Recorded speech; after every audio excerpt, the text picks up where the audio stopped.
Bonne nouvelle pour la rentrée académique 2022-2023, l'École supérieure d'administration, d'économie, de journalisme et des métiers de l'audiovisuel ESAE vous ouvre les portes de ses différents sites. À Gbedjomende, à Bomé-Calavi, à Kpakpa et même à Parakou, l'université ESAE vous offre des bons d'études et des demi-bourses dans toutes ses filières en licence 1, 2 et 3. Et pour les 100 premières inscriptions en master 1 et 2, bénéficiez des demi-bourses. Nouveau bachelier, vous avez au moins la mention assez bien. Inscrivez-vous vite à ESAE et bénéficiez d'un bon de 50 000 francs CFA. Étudiants, étudiantes et nouveaux bacheliers, payez 200 000 francs CFA en sciences de gestion, sciences économiques, sciences juridiques et en administration des affaires en licence 1, 2 et 3 et 500 000 francs CFA en master 1 et 2, 250 000 francs CFA en administration générale, administration des finances, journalisme et métiers de l'audiovisuel en licence 1, 2 et 3 et 600 000 francs CFA en master 1 et 2. Alors, inscrivez-vous vite et profitez des offres exceptionnelles mais également d'un enseignement de qualité à l'université d'excellence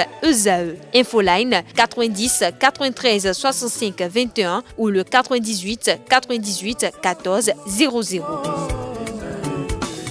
ESAE, l'excellence à un nom.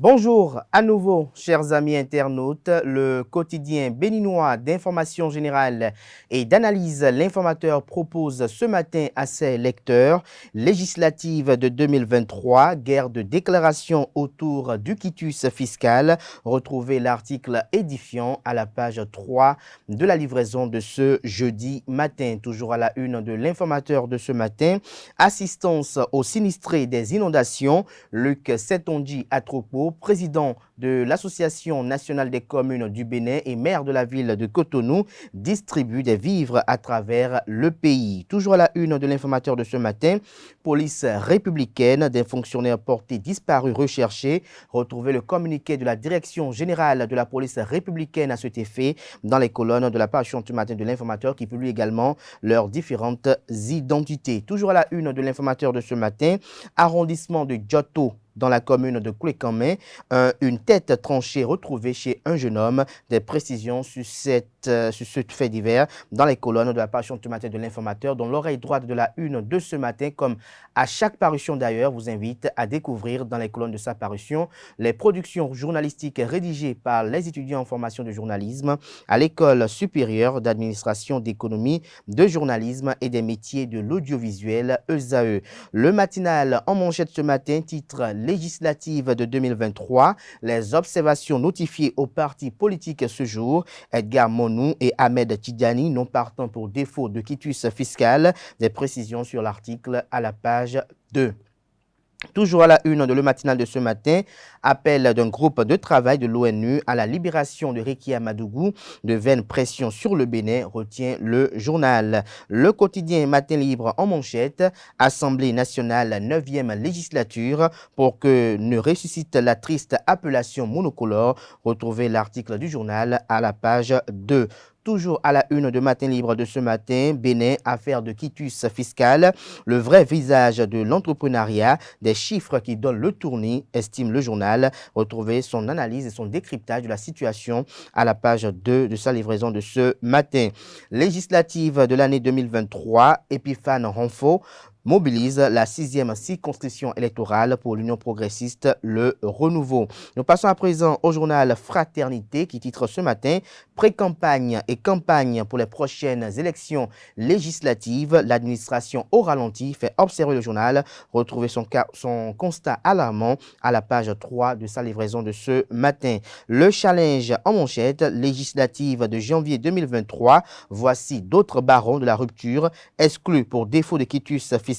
Vous avez en ligne de mire Edgar Yves Monou de l'Union progressiste Le Renouveau, Elisabeth Agbosaga du parti politique Bloc républicain, Afo Obo Ahmed Tidjani de l'Union progressiste Le Renouveau. Toujours à la une du journal Le Challenge de ce matin, écho du mondial 2022, la liste de la France sans Pogba, Kanté et le retour de Mandanda est à retrouver dans les colonnes de la page du matin du journal qui propose également comme titre ce matin à ses lecteur.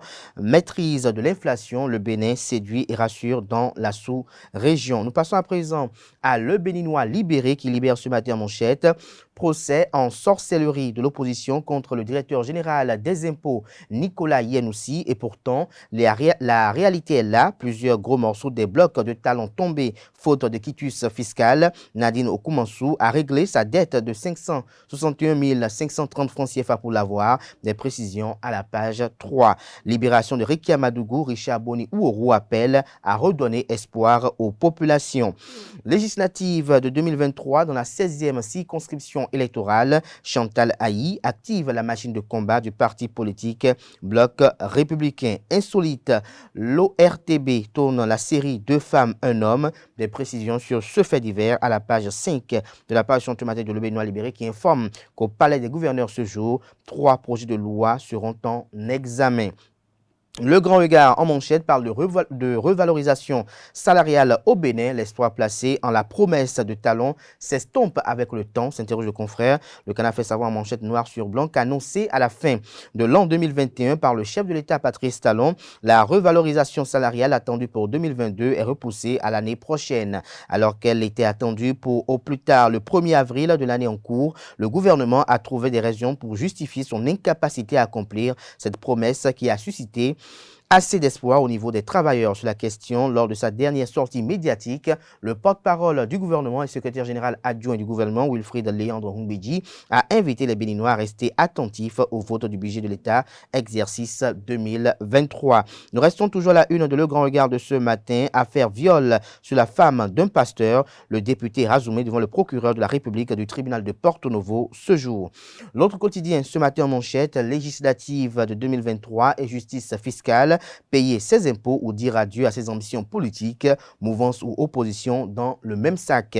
Toujours à la une du journal L'autre quotidien de ce matin. Législative de 2023, la participation du parti Les Démocrates incertaine, s'interroge le confrère. L'événement du jour à présent, dégradation des voies d'accès à Ouida, le maire Christian Wetchenou au secours des populations de Kpaou et d'Avlekete.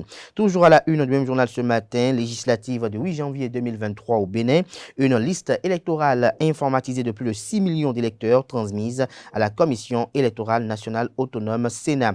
Le pays émergent, titre ce matin à la une, deuxième édition de la CAN Handball senior féminine au Sénégal, une cérémonie riche en couleurs en présence du ministre des Sports du Sénégal et du président de la CAHB, Dr Mansourou Arémon. Des détails sur cette messe de sport dans les colonnes de la page ce matin du journal qui propose également comme titre ce matin à ses lecteurs Success Stories Awards 2022.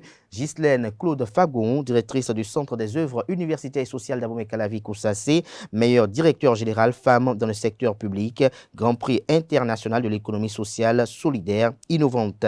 Le journal d'Abarou nous propose ce matin coopération bénino-belge, la fondation Ubi et Vinciane célèbre 40 ans de générosité. Nous bouclons ce matin avec l'hebdomadaire satirique et humoristique paraissant à Cotonou, le déchaîné du jeudi qui affiche ce matin en manchette, pour ne pas dire cette semaine en manchette pour être plus précis, législative de 2023, les artistes descendent dans l'arène puisque les politiciens font la comédie, les comédiens veulent faire la politique. MC Congélateur, tu vas faire quoi à la Sénat? Tu n'es plus artiste. Et à l'autre de rétorquer, mon frère, affaire d'artiste, c'est dur maintenant, j'irai me chercher en politique, personne ne sait où viendra la chance. Voilà, c'est sur cette note humoristique que prend un terme la une des journaux de ce matin. Merci pour l'attention. Place à présent au bulletin matinal d'information de ce matin qui est présenté par Anaël Do.